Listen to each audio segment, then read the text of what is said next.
Welcome back to another episode of Comically. Boston, this is episode 16 for y'all, coming at you, coming into your face. Just quick some news from last week. Some movies I watched, some movies I want to recommend. I watched Bullet Train. I thought it was hilarious. And, you know, as like a Bullet Train, I thought the movie moved very, very quickly. So I think I got to rewatch it and really get a sitting for it. As you know, I always say this, the first time I watch it and I'm trying to figure out how it ends. And then the second time I watch it, I can just take it in and know how it ends and then just kind of watch everything. And you end up seeing things you miss, you know, and I always love doing that. But Bullet Train was awesome. I started Don't Worry, Darling, and then it was right before bed and it was starting to get really suspensive and thrillerish. And she was about to open a door and I was like, this could go one of two ways. I'm like, if she opens this door and nothing happens, I can go to bed calmly. But if she opens this door and, like, you know, some crazy shit happens, I'm never going to make it to bed. So I checked out Don't Worry, Darling, even though that had a whole bunch of, like, bad publicity because of, you know, behind the scenes stuff with the cast and Olivia Wilde and Shia LaBeouf drama and shit like that. Like, I don't know. So, and then, like, Harry Styles and Chris Pine drama. The whole movie, no one ever talked about the movie. They just talked about the people and what was going on around it. And everyone thought Harry Styles spit on Chris Pine. I mean, I don't know. Shit's wild. And then Guillermo del Toro's Pinocchio came out. And that's stop motion animation. And for stop motion animation to be done in 2022, like, they kind of drifted away from that. Started doing CGI and all that kind of stuff. For them to go back to it with this wonderful director and do a story like Pinocchio, it's a very different Pinocchio. It's not like, you know, just the little boy with his little hat and his squeaky voice and he lies and his nose grows, you know, like like it's you know, yeah, it's the little boy Pinocchio. He's made out of wood, he's a puppet, whatever. But I don't know, man, it starts going down some dark twists and turns. But as far as it looks amazing, man. And if it was all done in stop motion animation, shout out to Guillermo del Toro and everything he does, because that shit's awesome. Tough week for the Celtics. We'll talk about what they did last week. They played Monday, Wednesday, Saturday. Monday they faced the Toronto Raptors. We beat them 116-110. No Al all this week. I think Al had COVID or something, or tested positive, so that he had to sit out for most of this week. So Blake got more minutes than he expected. Blake started.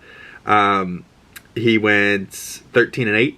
Good for Blake. Good to see him getting some minutes. JT had 31 and 12 rebounds. JB had 22, 8 and 8.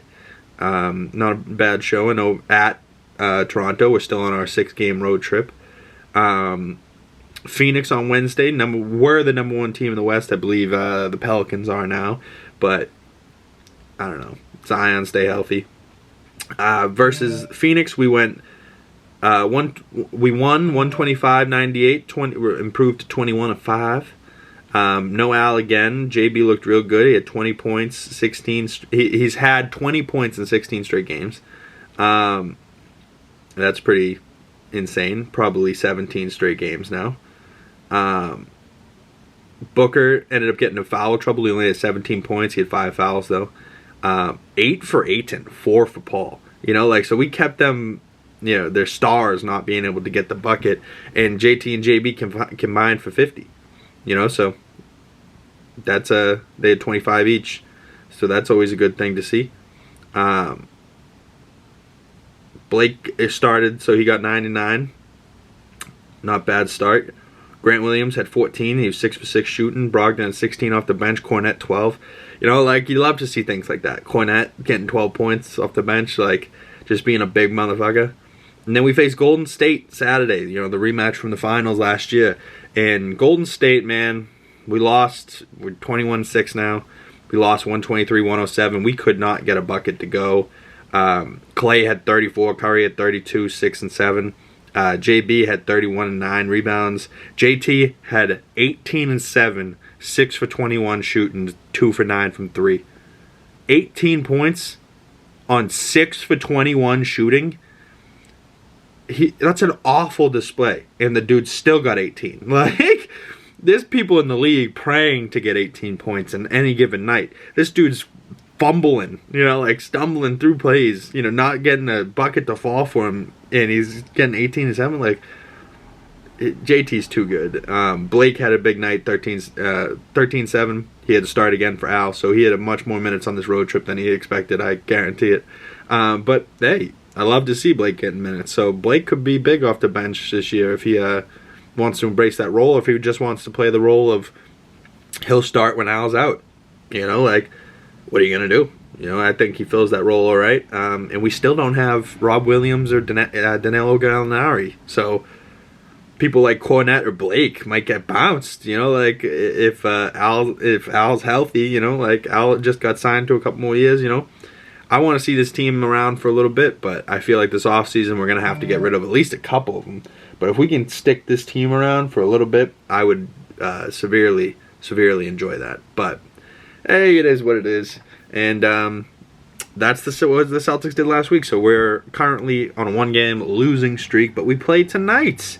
So do the Patriots. The Patriots face the Cardinals. Pats are 6-6. Cardinals are 4-8. They play tonight at 8:15. Damn, this West Coast late night games for the Celtics is tough, man. 10:30 start time. 21-6 versus the Clippers, 15-13. 10:30 start time. We face the Clippers tonight, and then we face we have back-to-back. So we face the Clippers tonight, so hopefully Al's back tonight, and then we get LA, the Lakers tomorrow. So we get LA, the Battle of LA Monday, Tuesday, and then Friday we face Orlando, Sunday we face Orlando again. So that should be interesting, and then we don't play till Wednesday. Okay. So this coming up week, who you got? You got the Lakers in the Clippers versus the Celtics. I think we go 2-0 against them, and then I think we go 2-0 against the Orlando. So we should be on a 4-game win streak the next time I talk to y'all about the Celtics, all right? But that's it. That's enough for the Celtics. Let's move on. I know I'm wearing a Peacemaker, Eat Peace, Motherfucker t-shirt, and that's DC Universe. But today, I felt like it was a good end of the year, 2022, to end the year, and ending Phase 4 of the Marvel Universe. Let's rank the Phase 4 of the Marvel Universe. First, I'll give you the order, and I want you to comment below your list. Or tweet me. What is your Phase 4 ranking? I put this together real quick, but I feel like, I moved a couple things around that I didn't agree with, but for the 18 projects that came out in Phase 4, starting from last year in 2021, so 18 projects came out, I believe, over the last 2 years. In order that they came out was WandaVision. I think this order is correct, don't quote me, but there was a couple different lists online, and one of them was chronological order, one of them was some other crap. So this list is the list, I believe, on when it came out, right? So WandaVision came out, then Falcon Winter Soldier, Loki, Black Widow, Shang-Chi, and The Legend of the Ten Rings, What If, the animated show, Eternals, Hawkeye, Spider-Man No Way Home, Moon Knight, Doctor Strange in the Multiverse of Madness, Miss Marvel, Thor Love and Thunder, I Am Groot, She-Hulk, Werewolf by Night, Black Panther Wakanda Forever, and Guardians of the Galaxy Holiday Special just came out just recently. So that's the most recent, from the oldest to the newest. And now I'm going to give you my Phase 4 ranking, starting from bottom to the top. Coming in last. And to be fairly honest, I mean, I'm doing this ranking because, you have to put stuff in order every once in a while, just because that's how it is. Something's got to be the best, something's got to be the worst. But in all fairness, I did really enjoy all of Marvel Phase 4 a lot more than some people did. Some people thought Kevin Feige sucked and this and that. All because they're coming off of Endgame, and Endgame was so big that they wanted it to continue to be so big. But things can't be so big like Endgame if you didn't do 16 years of movies before Endgame. You know what I mean? So, they had to build 3 phases of movies to get, and do 20-something movies to get to the point where Endgame would have been cool, and the reason it was cool is because you had so many other franchises that put together to make it so big. Now you still have that, but you have to add on. So, people are comparing Phase 4 to the first 3 phases. No. You need to compare Phase 4 to Phase 1. And as far as that comparison, I think we're doing tremendous. You know, like, there's new characters getting introduced, new characters going to have bigger roles in the future, more movies, more projects, more Disney Plus shows.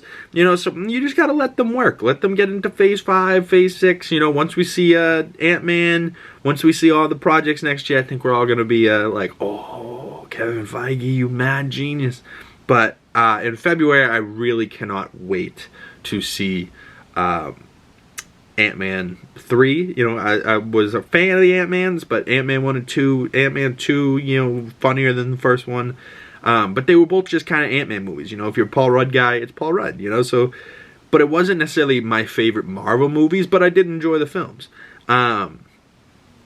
You know, just is what it is. But, that being said, the third one with Jonathan Majors Kang looks so unbelievable, and they're starting Phase 5 off with that one for a reason. So that's what it is, and it's going to be amazing. And Secret Invasion, I believe, is going to come out early next year, and then I think they're going to start really getting a clearer picture of what's going to be coming out when for next year. But we'll talk about that when we talk to it. You know, we'd be doing these podcasts once a week, so fuck it.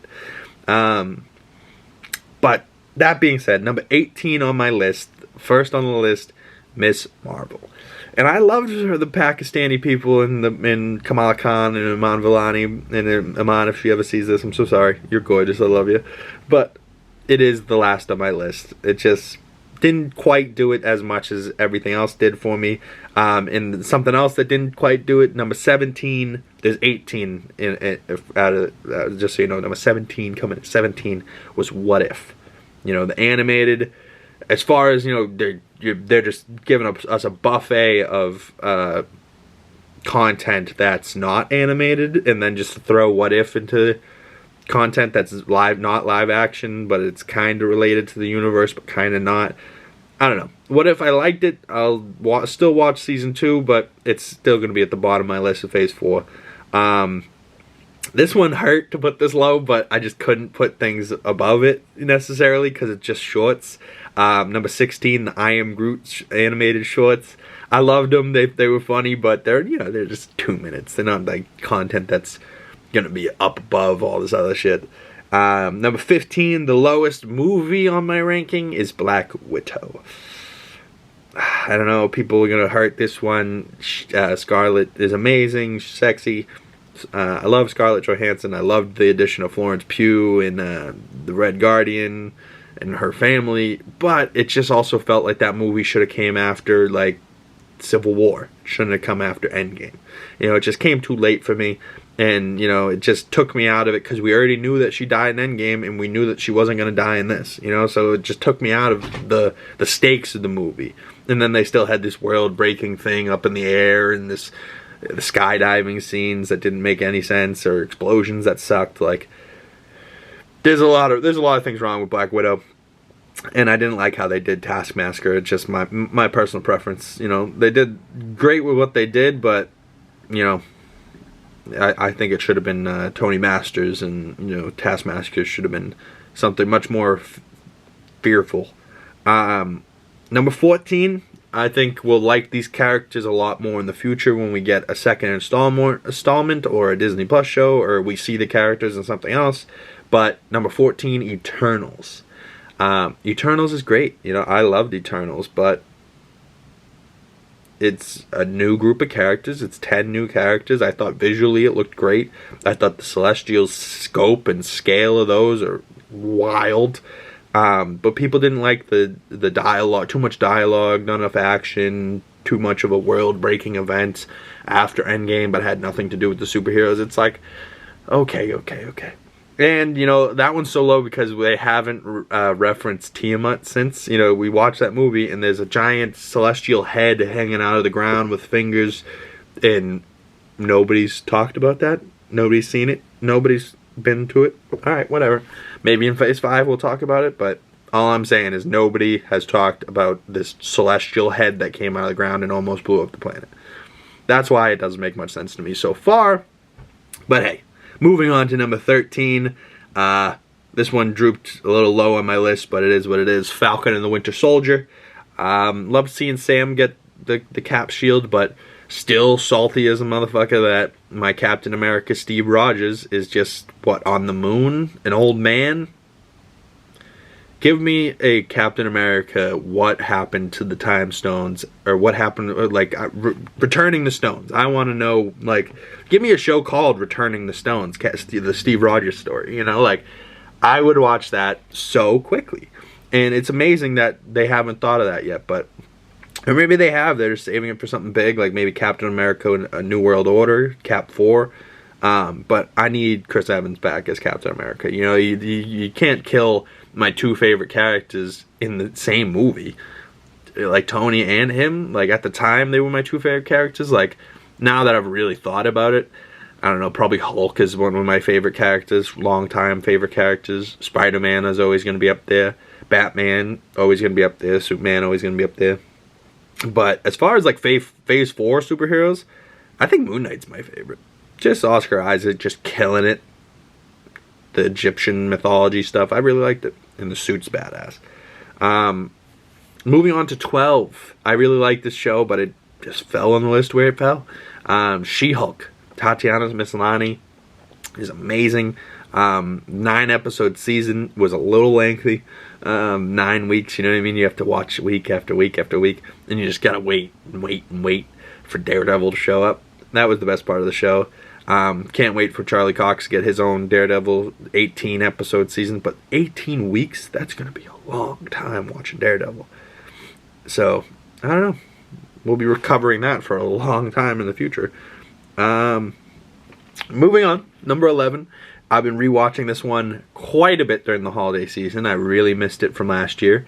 When this came out during the holiday season last year, number 11 being Hawkeye, I absolutely fell in love because the show had Christmas music, Christmas vibes, Christmas action. It was everything that you wanted a Christmas show to be from Marvel, and it also had a good story. And introduced Haley Steinfeld's Kate Bishop. She's wonderful. She's gorgeous. She's gonna be a killer. She might be Hawkeye now in the MCU. I think that's kind of how they set that up. If Jeremy Renner wanted to just walk away forever, he can, but if not, whatever. But I really like that show. Thor 4 is number 10. You know? Number 10, Thor 4. I think it could have been better. I still think there's a rated R, the God Butcher cut. And I want to see Christian Bale do some crazy shit. But I understand why they did what they did. They made it family friendly. But the Thor I know needs to be vicious. And he needs to be cutting off Thanos' head and doing crazy shit. So yeah. And Hercules introduced in that. That was wonderful. You know, I loved Roy Kent showing up at the end of that movie. If you guys know, you know. Number 9. You guys might be hurt about this one, but this one was one of my favorite shows, but it was also the first show.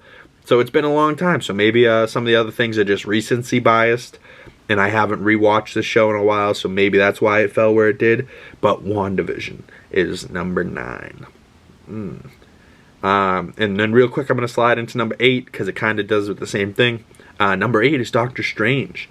And the reason why those two are next to each other, because I liked both of them, but Wanda pretty much, the Doctor Strange 2 movie was pretty much a Scarlet Witch movie, you know, so it wasn't really him, and then the third eye, and going off with Charlize Theron at the end, like, I don't know, Doctor Strange was just, everyone built their hype up for Multiverse of Madness to be this madness, and it was just a wonderful Sam Raimi film. They should have just called it the Multiverse of Sam Raimi, you know, like, it's just, like, it's, if you go into it watching a Sam Raimi kind of horror-esque film, it's wonderful.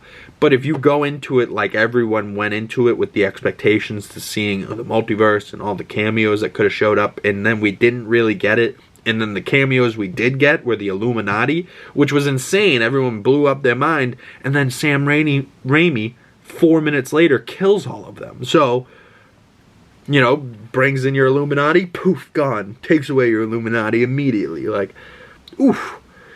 But Sam Raimi, hell of a director. I loved the Tobey Maguire Spider-Mans when I was a kid. So that one, number 8, fell where it did. Recency biased, maybe.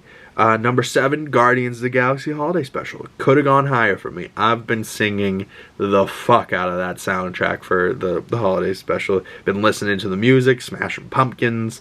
You know, I've been listening to a bunch of that music. Shout out James Gunn. Guardians of the Galaxy Holiday Special, amazing. I just did not like it more than I liked the other things on this list. But I have rewatched that 5-6 times since it's come out. So, you know, maybe it should be higher on my list. But I felt these other things needed to be above it because of how much I loved them when I was watching it. You know what I mean? Like, they just hit different. Number 6, Shang-Chi and the Legend of the Ten Rings. I think this might be the best solo movie, you know, introduction movie since Iron Man. And, you know, of just a, you know, first movie, you know, like an Ant-Man 1, comparing it to Iron Man 1, comparing it to Thor 1, Cap 1, all those ones that they got their first movie, and this was the first time we seen the character, wasn't in something else. You know, I couldn't even compare it to Spider-Man Homecoming, because we saw Spider-Man in Captain America Civil War, and we knew we were going to love Tom Holland from that. So we were, like, already on board, where this one, we didn't know anything really about the character, unless you were a big Marvel Comics guy, but, you know, I'm not, you know, I got more into the comics the last couple years during the pandemic, so I've been reading more and more and really enjoying this stuff. But I cannot wait to see Shang-Chi 2 or wherever he shows up. I thought that movie was awesome. Wong, Awkwafina, Simu Liu as Shang-Chi, amazing. That whole film was amazing, head to toe. I loved it. The soundtrack, the visuals. The one thing I didn't like was maybe the fight at the end with the rings, with the big dark thing, but I didn't see it coming, so in the theaters, I was like, oh shit, wow, this is crazy, you know, like, but rewatching that on Disney Plus, that last fight scene, it's cool, but I'm like, all right, yeah, I get you, we're finishing up the movie. I really liked the character, though, and the world building, and the Wenwu, and all that. What was it, Talo and the dragon, that was cool. Number 5 might be the best project they've put out all year, also might be recency biased. Werewolf by Night, right around Halloween time they put that shit out, perfect. Michael Giacchino slayed that shit. I absolutely loved Werewolf by Night with all my little heart. Yeah, it is what it is. Moon Knight, number 4, Moon Knight. Moon Knight was tremendous. I cannot wait to see more Oscar Isaac. He might be my favorite character of Phase 4. Him, Shang-Chi, Blade, Kit Harington's character, the Falcon, or whatever, the Knight, the Black Knight. He needs... Those guys all need to be friends, and we need maybe a Ghost Rider in this bitch. We need some serious stuff in Phase 5, but hey, we're starting to get into it. Moon Knight, tremendous show. Cannot wait for Season 2. Number 3, Black Panther, Wakanda Forever. Ooh, it was a top 3, you know, favorite movie. Definitely the most recent movie, so it definitely gets a recency biased, but it also hit the hardest, you know, the most emotional, the most depth, but it was also the most emotional because of the loss of Chadwick in real life for all the fans of Chadwick. And then you really felt the loss of Chadwick, but then you felt the loss of T'Challa in the movie so much because all of the actors didn't know the man had cancer, so they had really lost their good friend Chadwick Boseman. You know, so it's a very heartbreaking movie, and it longs and reaches out and just, you know, reaches out and there's nothing there, but it's longing and reaching out for Chadwick Boseman, and you can't help but think of the movie that you could have got with Chadwick Boseman. But I loved the end credits. I loved Namor. Shuri, she won me over a little bit, but M'Baku with the cuckoo god, the feather serpent god. You bald-headed demon, you know, like all the things M'Baku says. Winston Duke, shout out him. He retweeted a tweet that I had talking about it, and I was just baked one night and sent him a message. I was like, hey, what the hell, retweeted my shit, word. Never know what happens. Shoot your shot one day on Twitter. You never know who's gonna retweet your shit. Might even be the guy you're tweeting at. Number 2. Coming in at number 2, and I really wanted to put this one at number 1, but I just could not because number 1 is so good. But number 2, Loki, season 1. Tom Hiddleston, and the world building and the Sophia DiMartino and everything that went on in Loki was amazing. The TVA, Jonathan Majors Kang as He Who Remains, Miss Minutes, the soundtrack, everything about Loki. Bum bum bum bum bum bum bum bum bum. You know, like, ooh, like, I don't know. Tell me if the scores of these things hit you as much as they hit me, but if you got a killer soundtrack to go along with killer dialogue, killer action scenes, killer visuals, you're winning me over. Like, even if you don't have those things, but you have a killer soundtrack, I'm gonna be there because I'm like, you know, I'm jamming, I'm listening to it, I'm like, this is nice. What the hell? But Loki season 2, cannot wait. Jonathan Majors is hopefully going to be playing a bunch of different Kang variants that are hunting the Lokis down.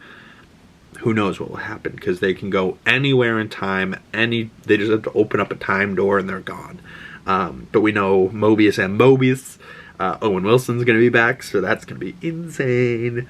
But the number 1 movie of Phase 4 for Cam, Big Cam, Spider-Man No Way Home. You heard it here first. It's a flawless film, perfectly executed. I wish, one thing I did not wish is that it got spoiled for everyone beforehand. It would have been so much less spoilery and so much better if no one got spoiled and you got to get that surprise in theater. But with the spoils, it was still amazing. You know, like they had Doc Ock come back, they had Electro come back, Green Goblin, Willem Dafoe, incredible to see him not only with Toby again, but with Andrew and Tom Holland, and having the 3 Spider-Men that I've grown up 20 years with all on the screen at the same time hugging. Like, oh my God, that movie made so much money because it deserved to. And then what'd they do? They killed the hottest Aunt May. I will not forgive them for that. But John Watts, ooh, hits you in your feels, and then right after she dies, what does he do? He brings in Toby and Andrew. So he gets you crying, and then makes you laugh. And then gets you crying, and then makes you laugh. And then gets you crying, and then makes you laugh. You know, like, John Watts just did an amazing job. Can't wait to see what he does on Star Wars. He's filming something called The Skeleton Crew, I believe. And I want him to come back because he was supposed to do Fantastic Four, and that's now Matt Shakman, which should be fine, but John Watts, hell of a man. And now Spider-Man's on the ground level. Nobody knows who Peter is. He's not with MJ. You know, like, now his story got so much more compelling because now 3 movies in, we're getting the traditional Spider-Man origin story with, hearing the responsibility, with great power comes great responsibility quote from Aunt May or Uncle Ben, like the uncle and the aunt dying, like we get the whole origin story of Spider-Man and why he's, a man with a mask and now he's nobody knows who he is again, like that whole craziness of Mysterio dropping his name, like that was like, whoa, people aren't supposed to know who Spider-Man is, that's crazy. And now they brought that back, so now he's on street level. He doesn't have a Iron Man suit. I don't believe he has the Edith glasses, even though those should be his rightfully. Tony Stark wants those to be him, where I think the Lady Val maybe took that shit because she's an evil little bitch. But oof, so much good stuff going on in the MCU. I hope you guys enjoyed this video. I want you guys to put your ranking down below. I'm going to put up the ranking somewhere in this video, 1 through 18, maybe even right here, bang, and tell me what your ranking is. What is your top 18? What is your favorite thing from the Marvel Phase 4? What has it been like for you experiencing Phase 4 after Endgame for yourself? I'm curious. Comment below if you have any questions for me.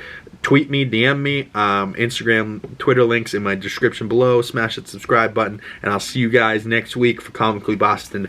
Another episode in the books. Eat peace, motherfuckers. Peace.